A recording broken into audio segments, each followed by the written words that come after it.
John Gonzalez. We end today's show in Massachusetts, where a little-known Republican state senator has stunned many by winning the Senate seat held by the late Ted Kennedy for over 4 decades. Scott Brown's victory on Tuesday over State Attorney General Martha Coakley throws into doubt whether the Democrats will be able to move forward on passing health care reform this year. Once Brown is sworn in, the Republicans will control 41 seats in the Senate, enough to filibuster the legislation. Much of the Democratic establishment is debating who should be blamed for the stunning loss. Some have criticized Coakley for being a weak campaigner. Others cite President Obama's failure to mobilize his supporters to come out on Election Day. Many progressive Democrats say Obama has demobilized the base of the party by aligning with Wall Street and insurance companies. The news analyst Norman Solomon wrote yesterday, quote, "The Democratic leadership on health care and so much else, including bank bailouts, financial services, foreclosures, and foreign policy, has been so corporate that Republicans have found it easy to play populist." Well, to talk more about this election, we're going to go to Massachusetts right now, to Boston, to the attorney and activist John Bonifaz. He joins us actually from Chicopee, Massachusetts. In 2006, he ran for Secretary of State of Massachusetts as a Democrat. In 1988, he served as the scheduler for Senator Ted Kennedy's re-election campaign. John Bonifaz, can you tell us what happened in Massachusetts? Well, there's no question, Amy, that this election has sent shockwaves across the establishment here in Massachusetts, the Democratic Party leadership, as well as in Washington.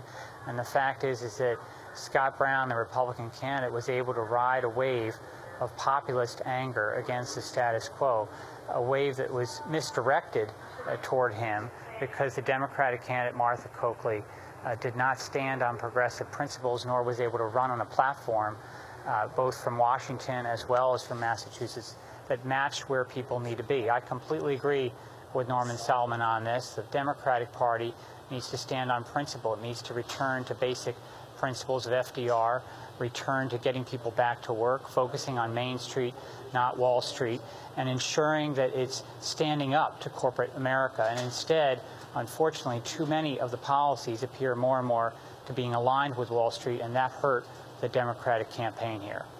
Well, John Bonifaz, we've heard a lot in the last day or two about the Obama administration trying to come forward with a much more economic populist message. How does he do that with Larry Summers to his left and Tim Geithner to his right? Well, I think that's exactly right. I mean, I think those two individuals in particular need to go, first of all, and members of Congress have stated that.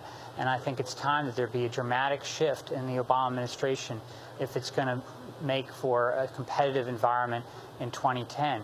You know, Massachusetts obviously is seen as a one-party state, and most of its offices are filled by Democrats. But the fact is that there is populist anger out there, including here in this state, and we need to respond to it. Progressive Democrats of America is an example of an organization that stands up for basic progressive principles, and the party leadership needs to listen more to groups like that in order to show some leadership.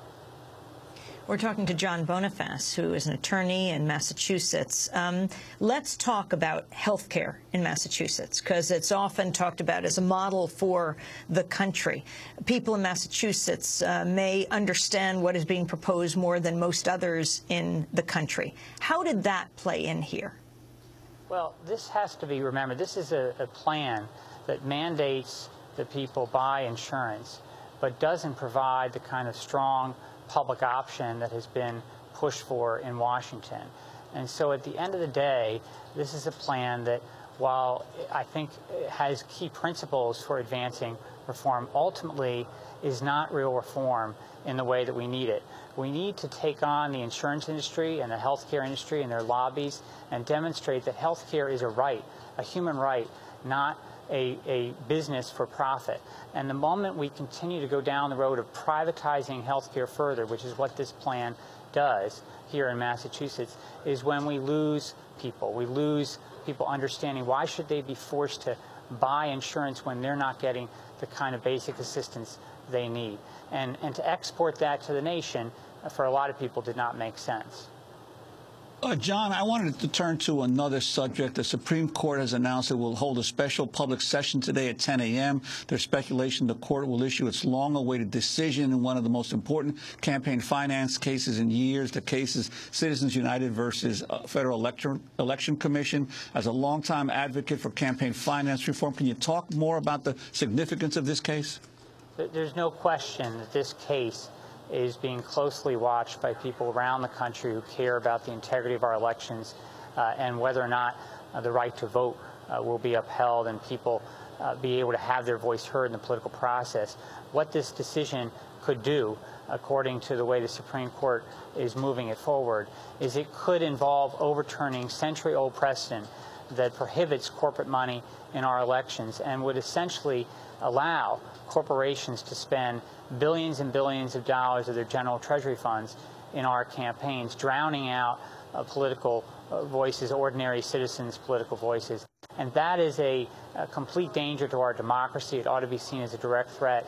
And obviously the hope is that the court will not go all that way. But if they do, organizations like Voter Action, where I serve as legal director, and others will be leading the charge to say we've got to stop treating corporations as persons under the First Amendment, and we certainly make sure that corporations not have free speech rights